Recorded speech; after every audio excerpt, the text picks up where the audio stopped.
নমস্কার বন্ধুরা, mister and Mrs cooking আর্টে তোমাদের সকলকে জানাই আরও একবার স্বাগত। আজকে চলে এসেছি কিন্তু দুর্দান্ত একটা রেসিপি নিয়ে।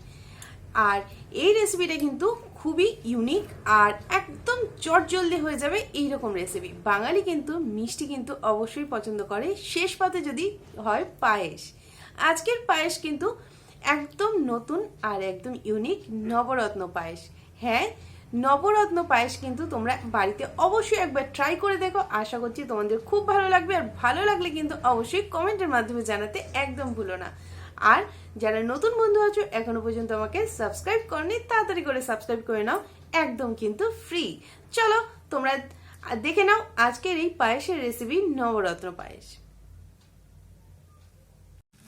রেসিপিটার জন্য আমরা এখানে গোবিন্দভোগ চালের ব্যবহার করেছি, আর এই রেসিপিতে কিন্তু গোবিন্দভোগ চালটা ব্যবহার করলে সব থেকে ভালো হবে।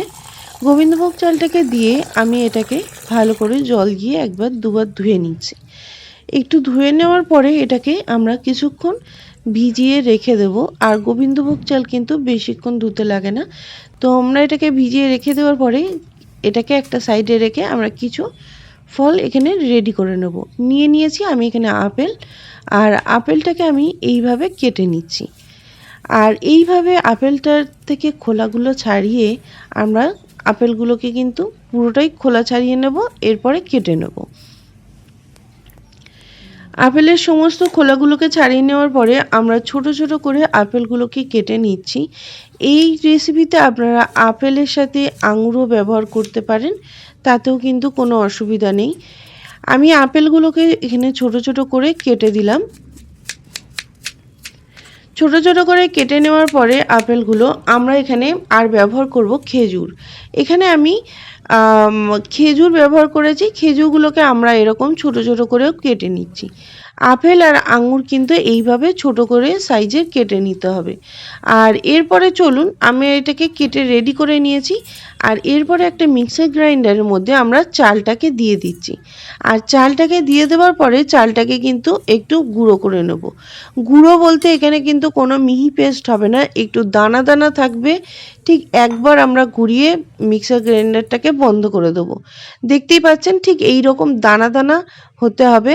আর এরপরে আমরা এটাকে একটা সাইডে রেখে পাত্রের মধ্যে একটা পাত্র নিয়েছি এখানে কড়াইটাকে নিয়ে আমরা দুধটাকে দিয়ে দিচ্ছি।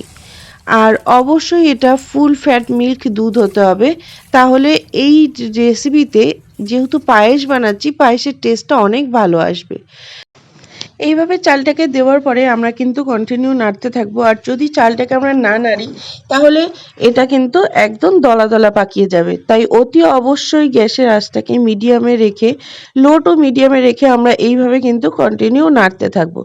দেখেই বুঝতে পারছো এটা কতটা ঘন হয়ে গেছে।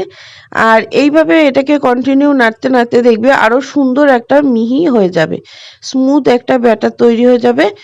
আর এইভাবে এর মধ্যে আমরা দিয়ে দিলাম মিছরি। এখানে আমরা সাদা মিছরি ব্যবহার করেছি। মিছরি দিলে কিন্তু পায়েসটা খেতেও অনেক ভালো লাগে, আর এর ঘনত্বটা আরও বেশি হয়। এরপরে দিয়ে দিলাম এলাচটাকে দেওয়ার পরে আবারও এটাকে ভালো করে নাড়তে থাকলাম। না, এটাকে দেওয়ার পরে এটাকে ভালো করে আমরা মিক্সড করে নেব। আর এইভাবে মিক্সড করে নেওয়ার পরে আমরা এর মধ্যে দিয়ে দিচ্ছি দুটো ছোট ছোট করে কেটে রাখা রসগোল্লা। আমরা এখানে দুটো ছোট ছোট করে কেটে রাখা রসগোল্লার ব্যবহার করব। আর এখানে নিয়েছি একটা বড় কমলাভোগটাকে এখানে ব্যবহার করেছি, একটাই ব্যবহার করেছি। সেটাকে দেওয়ার পরে সেটাকেও ছোট ছোট করে কেটে এখানে ব্যবহার করেছি। আর দিয়ে এটাকে খুব ভালো করে আমরা মিশিয়ে দেব। এইভাবে পায়েসটাকে কন্টিনিউ কিন্তু নাড়তে হবে। আর এইভাবে নাড়তে নাড়তে দেখবেন পায়েসটা থেকে খুব সুন্দর একটা গন্ধও বার হচ্ছে। আমরা দিয়ে দেবো এর মধ্যে খেজুরগুলোকে দিয়ে দেওয়ার পরে আমরা খেজুরগুলোকে ছোট ছোট করে কেটে নিয়েছিলাম, দিয়ে দেবো এর মধ্যে কিছুটা পরিমাণে ড্রাই ফ্রুটের মধ্যে এখানে আমরা ব্যবহার করেছি কিশমিশ, কাজু আর আমন্ড। আপনারা চাইলে এর মধ্যে অতি অবশ্যই পেস্তা ব্যবহার করতে পারেন। দেওয়ার পরে এটাকে আবারও খুব ভালো করে মিশিয়ে দিচ্ছি। এইভাবে আমরা এটাকে ভালো করে মিশিয়ে দেওয়ার পরে এটাকে একটু হতে দেবো। আর যত এইভাবে আমরা এগুলোকে রেডি করব, এটা কিন্তু আরও ঘন হয়ে যাবে আর খেতেও কিন্তু অসাধারণ লাগে। পায়েস তো আপনারা অনেকভাবেই খেয়েছেন, কিন্তু এই নবরত্ন পায়েস অতি অবশ্যই একবার ট্রাই করুন। এটা একদম নতুন ধরনের রেসিপি আর খেতে একদম অসাধারণ। এরপরে আমরা দিয়ে দিয়েছি আপেলগুলো। আপেলগুলোকে দেওয়ার পরে এটাকেও আমরা কন্টিনিউ খুব ভালো করে নাড়তে থাকবো। এইভাবে কন্টিনিউ খুব ভালো করে নাড়ার পরে এটাকে দেখুন একদম রেডি হয়ে যাচ্ছে। আর এইটাকে একদম রেডি করে নিয়েছি। এরপরে ওপর থেকে আমরা দিয়ে দেব ঘি। ঘিটাকে এখানে ব্যবহার করব সবার শেষে। আর পায়েসে সবার শেষে এখানে ঘিটা ব্যবহার করলে খেতেও ভালো লাগে আর খুব সুন্দর একটা গন্ধও কিন্তু এখানে বার হবে। তাই এই পায়েসটা দেখেই বুঝতে পারছেন কতটা ঘন হয়েছে। ঘিটাকে দেওয়ার পরে আমরা এটাকে আবারও খুব ভালো করে মিক্স করে দিচ্ছি। দেওয়ার পরে একটা বাটির মধ্যে এটাকে নামিয়ে নিচ্ছি। বাটির মধ্যে নামিয়ে নিয়ে দেখতেই পাচ্ছেন কালারটা কিন্তু কতটা সুন্দর হয়েছে।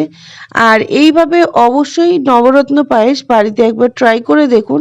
এটা খেতে লাগে দুর্দান্ত। পায়েস আপনারা নর্মালি অনেকভাবেই খেয়েছেন, কিন্তু এই নবরত্ন পায়েস কিন্তু খেতে অসাধারণ লাগে। আর ওপর থেকে আমরা কিছুটা কমলাভোগ, খেজুর, ড্রাই ফ্রুটস, আপেল সমস্ত কিছু ওপর থেকে দিয়ে দিয়েছি। দিয়ে এটাকে আমরা রেডি করে নিয়েছি। এরপর পায়েসটা ঠান্ডা হয়ে গেলে এটা পরিবেশন করুন আর খুব সুন্দর কিন্তু টেস্টও আসে। অতি অবশ্যই এইভাবে একবার বাড়িতে বানিয়ে দেখুন। আর দেখুন এইটা টেস্ট করে আমার বর কি বলল। আজ একটু অন্যরকম পায়েস বানিয়েছে, আমি একটু খেয়ে দেখি কেমন হয়েছে। দেখো বন্ধুরা, খুব সুন্দর, অসাধারণ একটা টেস্ট লেগেছে। তোমরা বাড়িতে বানাও, বানিয়ে আমাদের জানাও কেমন লাগলো। খুব সুন্দর একটা নতুন রকমের একটা পায়েস, নবরত্ন পায়েস। তাহলে রেডি হয়ে গেছে দুর্দান্ত স্বাদে এই নবরত্ন পায়েস। আর অবশ্যই কিন্তু বাড়িতে একবার ট্রাই করে জানাতে ভুলো না যে কেমন লাগলো। আর পায়েস যেহেতু একদম এটা নতুন আর ইউনিক ধরনের রেসিপি, বাড়িতে অবশ্যই একবার ট্রাই করো। আর যে কোনো গেস্ট আসলে এই পায়েসটা অবশ্যই বানিয়ে দিও। চলো আজকের মতো রেসিপি এই পর্যন্তই। এখনো পর্যন্ত যারা তোমরা পুরো ভিডিওটা দেখলে তাদেরকে অসংখ্য ধন্যবাদ। যারা সাবস্ক্রাইব করে রেখে দিয়েছো, আমার পাশে রয়েছে এতদিন ধরে, তাদেরকেও অসংখ্য ধন্যবাদ। আর যারা এখনো পর্যন্ত সাবস্ক্রাইব করেনি তাদের করে সাবস্ক্রাইব করে নাও। ভালো লাগলে অবশ্যই একটা লাইক করে দিও। দেখা হচ্ছে আবার পরের কোনো ভিডিওতে।